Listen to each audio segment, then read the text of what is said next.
Welcome to these forums for the 2023 general election, which will be held on November 7th. I am Liz Kernitz-Thurlow of the League of Women Voters of Tacoma-Pierce County, and we're happy to be working again with TV Tacoma. The League of Women Voters of Tacoma-Pierce County wishes to acknowledge that we live on the ancestral lands of the Coast Salish peoples, surrounded by their traditional waters in the shadow of Mount Tahoma. We actively seek inclusive and respectful partnerships that honor Indigenous cultures, histories, identities, and current realities. The general election is Tuesday, November 7th. All votes must be in drop boxes or, if mailed, postmarked by 8 p.m. on November 7th. Our vote is our voice. Please use yours. In Tacoma, our general election ballot will have 4 council races. District 1, which has only one candidate, John Hines, so we will not be doing a forum. District 3, where the candidates are Jamika Scott and Chris Van Vechten. At-large position 7, candidates are Olgi Diaz and Kristen Wynn. And at-large position 8, where the candidates are Christina Walker and Todd Brisky. The 2 at-large positions are being presented in one forum. As well, we have an election for position 3 on the Tacoma Civil Service Board, but no forum could be held. These are all 4-year terms. For Tacoma School District number 10, which has 6-year terms, positions 3 and 5 will be on your ballot. Position 3 has only one candidate, Corey Strozier, the incumbent, so no forum. For position 5, the candidates are Elizabeth Bonbright and Brianna Wolk. We also have Port of Tacoma elections this year. Port commissioners are elected for 4-year terms. Positions 3 and 5 are on your ballot.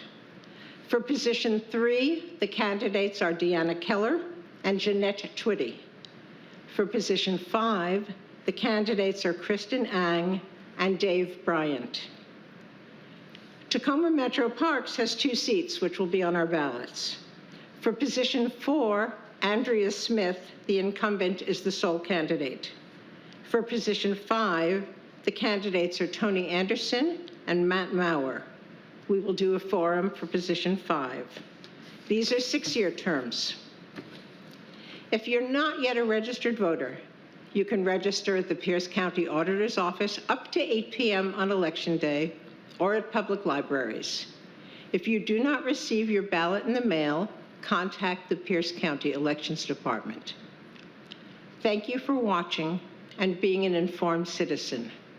We encourage you also to read local news, check candidates' websites, etc. And after watching and thinking, please don't forget to vote. Election Day is November 7th. Thank you.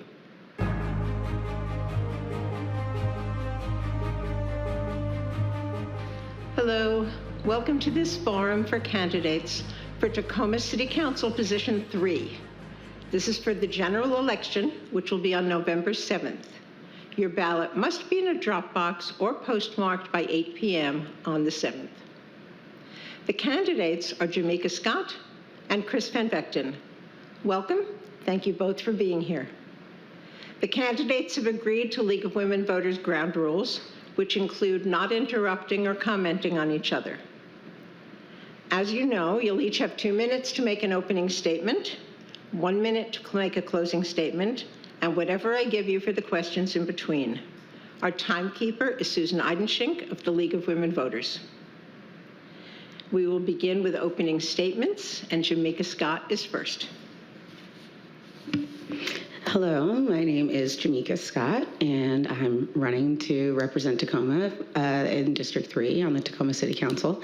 And I am a lifelong Tacoman. I was born and raised in the Hilltop area, and I've spent time living in the South End as well, and I currently live in Central Tacoma.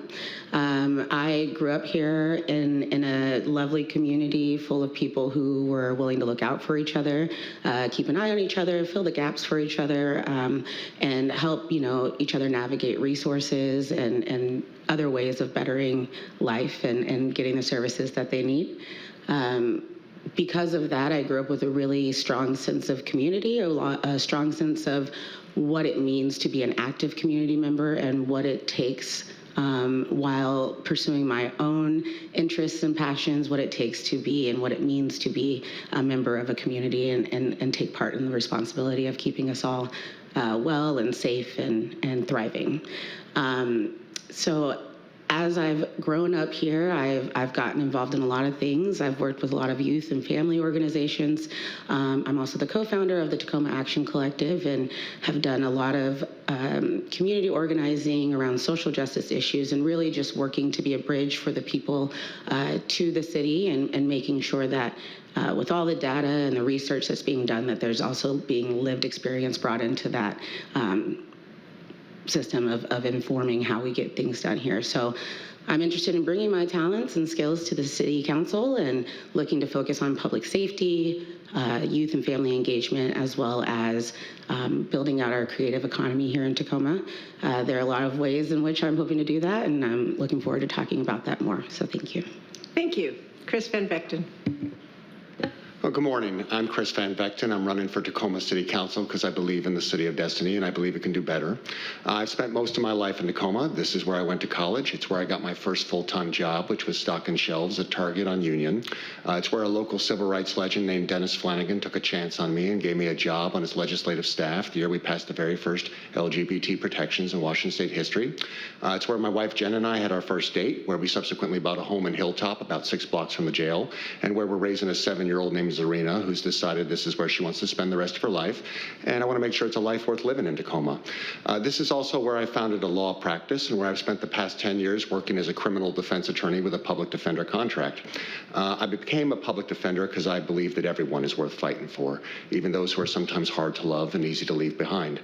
Before that, I was a prosecutor with Thurston County and then the city of Lakewood. And before that, I worked with the Northwest Justice Project's mortgage foreclosure mediation program. I also briefly, through the neighborhood legal clinic, represented tenants facing eviction. And in 2014, the city of Tacoma appointed me to the Tacoma Community Redevelopment Authority, which is responsible for funding HUD programs and other low-income housing options. I was largely raised by a grandmother who had survived the Holocaust. She spent 25 years living in the basement of my parents' house, and she taught me the 3 thou shalt nots. Thou shalt not be a victim, thou shalt not be a perpetrator, but above all, thou shalt not be a bystander.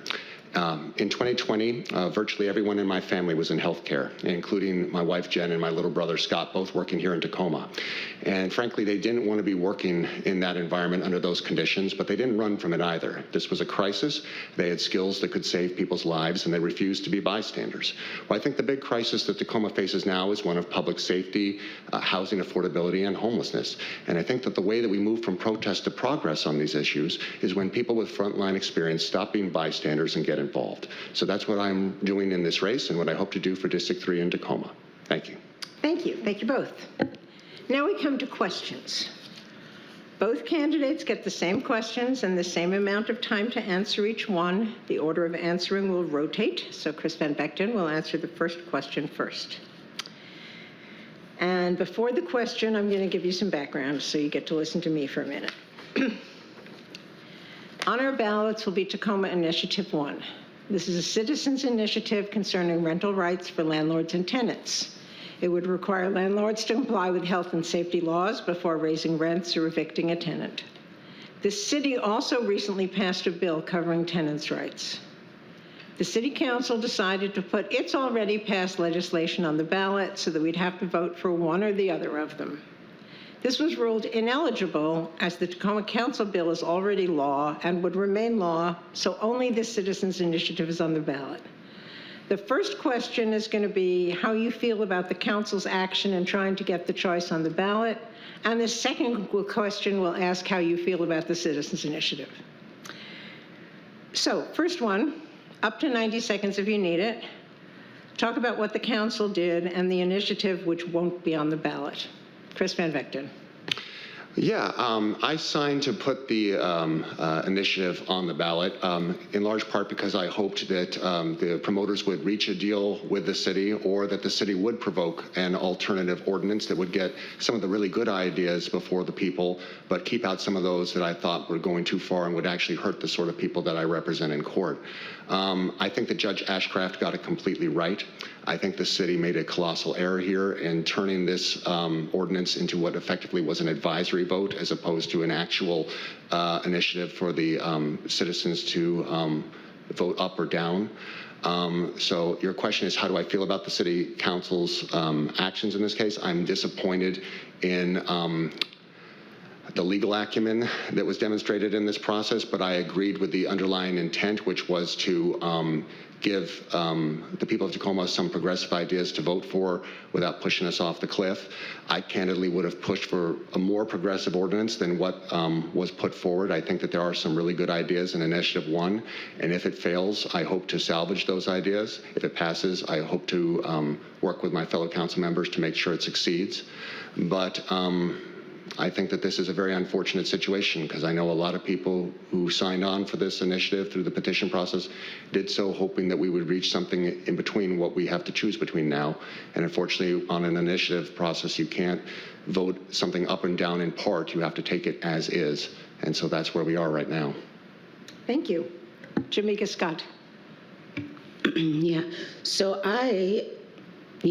I'm not a fan of how the council responded initially.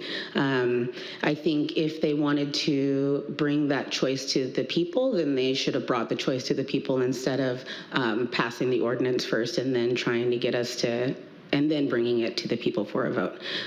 So I think that because of that, right now we are struggling with finding harmony between the constituents and the people who serve them, and in a lot of respects. And so I think that this didn't do well to help soothe that relationship in any way. It gave the community, the public, a feeling of distrust and as though they weren't being heard. So how I see the initiative and what it offers is, it is a pretty comprehensive document of the community's needs, the community's desires, and the community's hopes for the future. And so does that mean that everything in there is the best we got? Not necessarily. It doesn't mean that it's going to be everything we need to fix the issues. Also, not necessarily. But it is a great place to start. It's a great piece of legislation to look toward, to use as a goal. And as we are having all these discussions about what the potential pitfalls of that are, we could also be spending that time figuring out how we can mitigate that once this passes, or as we look to passing similar things in the future. Thank you. Well, you talked some about the initiative which will be on the ballot, but as I said, this question is about that. So the citizens' initiative, does it cover what is needed? Is it needed, given what the council already passed? And what are its good points and bad points? And does it cover everything it should? So you have up to another 90 seconds to talk about that, and Jamika Scott is first. So I think it does have a lot of what is needed. One of the issues that we're facing when we're seeing affordability and homelessness in our community is how easy it is for people to end up on the street. Tenants don't have enough protections, and as housing is a human right, we need to look at what protections should be in play. And I think that that's what Initiative 1 does. It really brings issues to the table. It's showing the things that our community is facing. I know that the council, what they passed, there are some similarities in what they passed. However, I think not only where we were before the pandemic, but especially after the pandemic, we need to give people more grace. We should be giving people a heads up, like, hey, you're a little bit struggling right now. It looks like you're in danger of being faulty on this contract of housing right now. So the better thing to do is to find ways to work with each other. The better thing to do is to invest up front to protect people, because we're either going to have to pay for it up front or we're going to have to pay for it on the back end.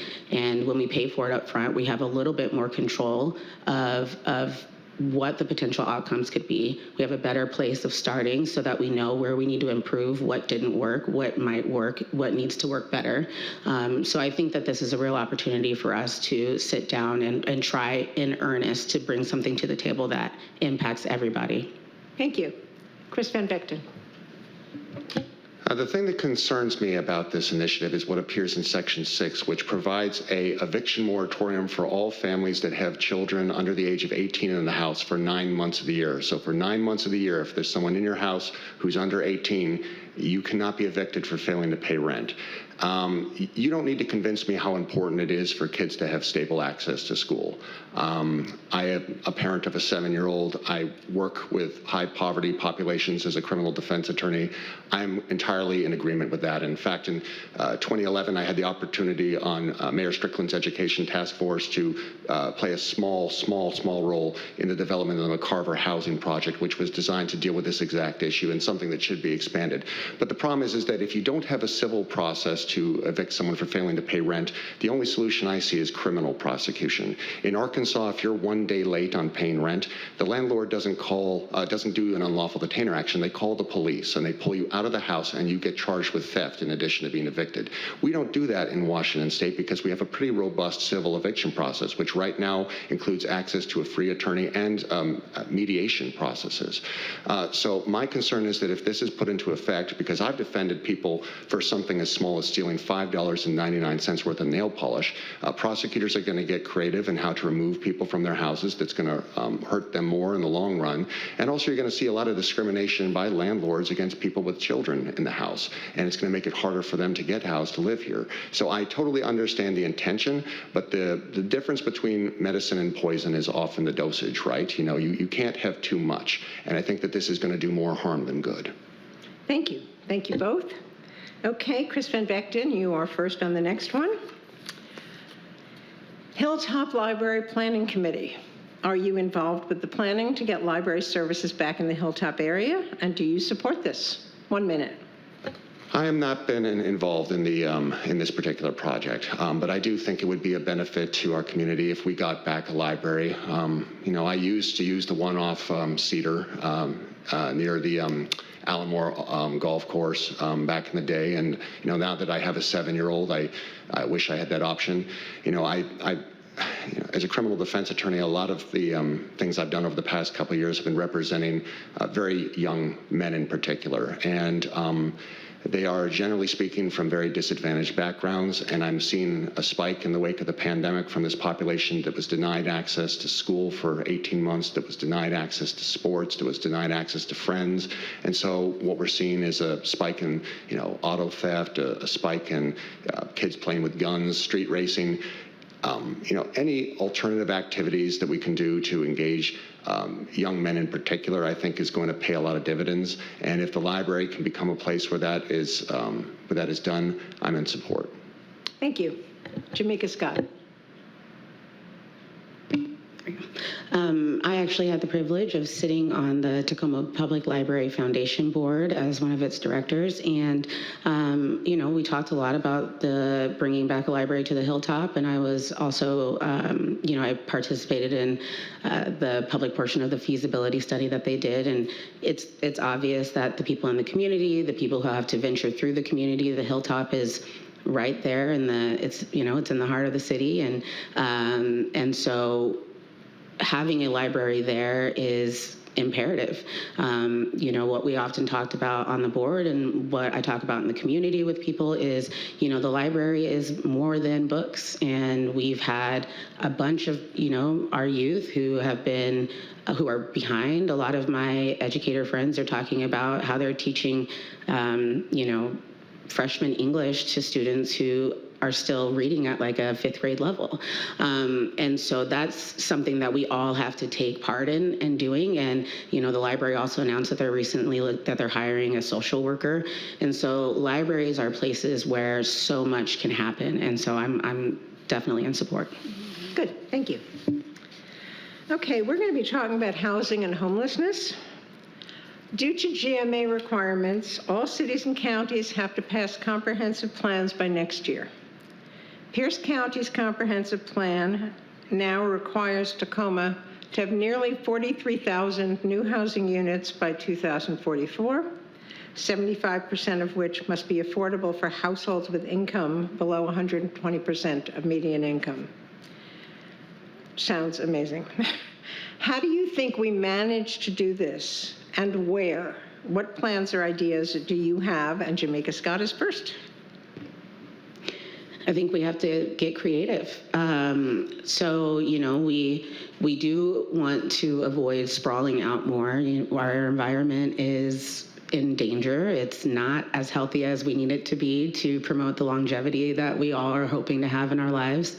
And so we need to start getting creative. We need to look at ADUs. We need to look at repurposing buildings that have been sitting vacant. You know, downtown has a lot of buildings that, you know, were once office buildings or other things. And how do we do the work to, instead of, you know, not saying that we can't use more amenities that allow us to go out and be social, but it's going to be hard to be social when a lot of us can't even afford a roof over our heads. So there's a lot of stuff that we're going to have to look into doing. And I think it's going to be a lot of mixed use. It's going to be looking at our permitting processes. It's going to be looking at rezoning.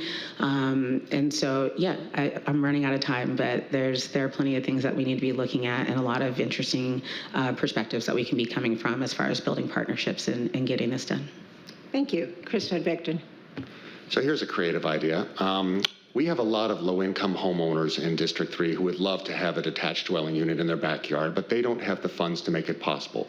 Could the city of Tacoma provide them with a loan which they wouldn't have to pay back until the thing is built and until it's rented out? That would achieve a lot of things. One, it would create more middle housing, so theoretically it would be cheaper to live here because there would be increased housing stock. Two, it would be an anti-displacement strategy because we would be turning low-income homeowners into housing providers, so they would have a source of passive investment income that would make it easier for them to stay here as home prices go up. Three, it would probably spur us to get better with our permitting process because now that the city is paying for these loans, we have an interest in getting things streamlined and moving faster. Four, it would create more living wage jobs for contractors. We could even tie this process to requiring you go through specific contractors who are in a labor union. Five, it would increase property tax revenue so we could put more money into housing. We kill a lot of birds with one stone here. So what we need is more ideas like that. Thank you. Okay, and Chris Vechten, you're first on the next one. Let's move to climate change for a minute. What do we need to do to help reduce the rise of climate change and not make anything worse? 60 seconds. Boy, what do we need to do? It's easier to talk at the city level about climate mitigation strategies as opposed to what we can do to reduce it. The city's fleet has a very small impact in all of this. I think that they said that the city council and all the city and government services are only contributing to about 1% of the carbon emissions in the city. So what we really need to talk about is what we can do with the other 99%. Public transportation has historically been an easy thing to point to for how we reduce carbon emissions. But the problem is since the pandemic, we've seen rider share on Pierce Transit decline to half of what it was before. We just got the Link Light Rail extended to my neighborhood. Hopefully that will trigger more people to use it. In doing what we can to transition our economy and our industries in particular towards more green industries through a just transition, I think is the best thing we can do at the local level. And how we do that is an open discussion that we probably don't have any time for. Thank you. Jamika Scott. There are a lot of people who are already, a lot of great organizations who are doing a lot of work around Tacoma to not only help us as a city get more green focused and working on, how we're being conscious of how we're taking care of the environment.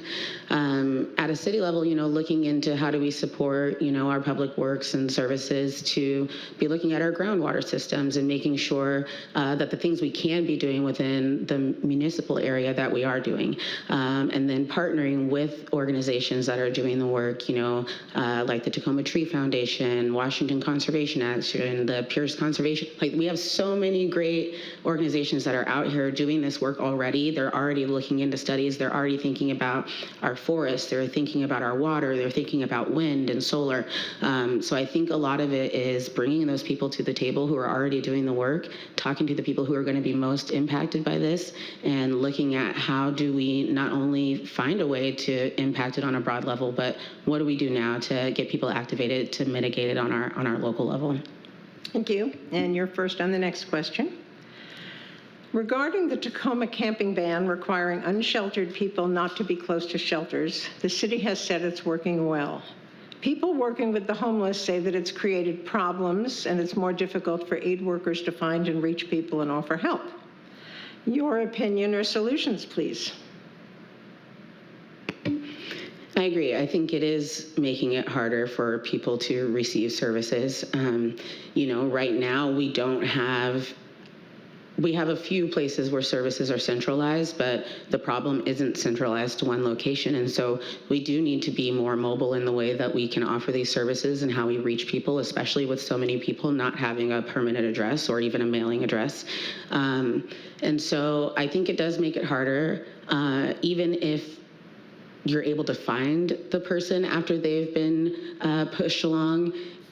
It's broken that trust of safety, of stability. Just as it's important for somebody in a home and to have a stable return, it's important for somebody who's in an encampment just the same. And so there has to be a certain level of consistency for people to buy into the services. And I don't know that the camping ban has done any, I don't know, it feels as though maybe it seems better because they're not around those shelters, but the actual issue hasn't gotten better. And so I think that we really need to redouble our efforts to meet people where they're at. Thank you. Chris Van Vechten. I wasn't a fan 100% of the camping ban. I would have written it differently, but I do think that the concentration of people in this situation is counterproductive to recovery. For years as a public defender, I've argued before judges, please don't send my client to prison because all you're going to do is teach him to be a better criminal. Well, who do you think is running the mega camps? My clients who came out of custody and have become mentors to kids who are coming out of foster care who just need some stability in life. If concentrating people in this situation in one place made it easier for them to receive services and actually move to a better place in life, then the Pierce County Jail Transition Services would be churning out miracles, but they aren't. I think that one of the points of the camping ban was that when people, here's the thing you have to understand, about half of the people who are living in this situation came out of foster care. So they don't have family to fall back on. They may not have a clear sense of what family is. And so these camps are the closest thing to family and identity for them. And so when people are trying to move into recovery, the theory was that if you had unregulated camps near regulated ones, it would trigger the sort of relapses that would make it difficult for them to move forward. And I do think that there's some merit to that. But I do understand the frustrations with people who are just saying this is just moving the issue around and not actually getting anything achieved. And that's why we need to have solutions which provide opportunity for all and accountability from all, not just solutions that push people away. Thank you. This will be the last question. Chris Van Vechten will answer it first. And we're running out of time, and I was going to ask something about light rail, but just congratulations on now having light rail in District 3. So what is your top priority for a term on the council which is not about housing or homelessness? What would you like to see Tacoma do or not do? 1 minute. One thing I've noticed observing this job is that the people and the circumstances drive the agenda, not the council members. I think that we look at Mr. Blocker's 8 years on the council here, and what I remember when he was running for office in 2015, the issues he campaigned on were not reflected in what subsequently happened. Well, we had 2016, then we had the Trump administration, and the Trump administration caused a lot of crises for this community. Then in 2017, we had a homelessness crisis, and I don't remember Mr. Blocker campaigning on homelessness when he ran in 2015. Then in 2020, we had a pandemic. So, what your priority is less important than what the priority of the people you represent is. And I think that while I have my three strengths, which is homelessness, housing affordability, and public safety, there are other issues in this community. Sometimes people will say at the door, well, what are you going to do about the raccoons? There are too many raccoons in Tacoma. And I don't have an answer for that right now other than just don't feed your cats outside. But if there is an issue that comes up, I'm going to work about it because these are my people and I have a duty to them. Thank you. Jamika Scott. I have had the privilege and honor of being a part of Tacoma's creative community. So, the thing that I work towards often, whether I'm on council or not, is building that out. We have a lot of creatives and makers and culture makers, and that, that's the artists who put paint on canvas. That's the artists who cut your hair. That's the artists who feed you really fancy food. I think that one of the things that we could do here to be bringing in revenue is leaning into our filmmakers in particular. Fort Worth created their film commission in 2015, and they've brought in hundreds of millions of dollars in revenue in that time. They've had multiple over 100,000 of economic opportunities. So I think not only will this give people something fun to look forward to, but it's also a cool new way to bring in revenue to the city that would open up funding for a lot of awesome initiatives and projects and help us fund a lot of these issues that we were talking about earlier as well. Thank you. Yeah. Thank you both for answering our questions. Now it is time for closing statements. You each have up to 1 minute. And since it's reverse order from opening, Chris Van Vechten gives the first opening statement. Well, thank you to the League of Women Voters for, I think this is our third forum with you, and thank you to Ms. Scott. I think this is our 12th forum together, something of that nature, and I think we got maybe 1 or 2 more coming up, but it's always fun. In my career as a public defender, I've represented over 1,100 people in crisis, and it's taught me that personal failures don't define personal futures. In my career, starting a business in Tacoma, which somehow survived 2020, I've learned that the path of least resistance is often the road to nowhere. In my culture, which is Judaism, we have a concept called tikkun olam, which roughly translates to heal the world through your actions, not your words or your beliefs or your virtue signaling, your actions. We're all called upon to do our part to make this a decent place to live in. Neither of us on the stage really know what the next 4 years are going to look like, but I think the past 4 have demonstrated just how tough this job is and how important it is for this community to heal. I'd ask everyone who's watching this to join us in this effort to make this the sort of city where we have both compassion and common sense when we address the big issues. And if you do that, I think we'll elevate this great city to its destiny. Thank you. Jamika Scott. Yeah, thank you for having us here. It's been, it's always great. You're a great moderator, so it makes it, really easy when these things can be a little nerve-wracking. So I appreciate it. I'm just somebody who really loves this city, sees the potential in this city, knows that we have so much to offer and that there are a lot of questions out there about what's to come and what do we do. But I also know that this community is full of answers for those questions. I have never been somebody who saw myself sitting behind this dais, but I've always been somebody who's seen myself as a part of this community and somebody who's willing to do whatever it takes and whatever I'm called to do. And so, I have found myself here, and the thing that I plan to do is just to continue to be that bridge for the community's voice and the megaphone for the community at the table and in the halls of City Hall, and making sure that, even if people aren't getting every single thing they need or every single thing they want immediately, that we're all getting the things that we need as soon as possible. Thank you. Thanks to the candidates for attending and answering our questions. The candidates for District 3 Council are Chris Van Vechten and Jamika Scott. If you do not live in Tacoma's District 3, this will not appear on your ballot. Thanks to you for watching. You are Concerned enough to become an educated voter, now don't forget to vote. Your ballot must be in a drop box or postmarked by 8 p.m. on Election Day, Tuesday, November 7th. Thank you.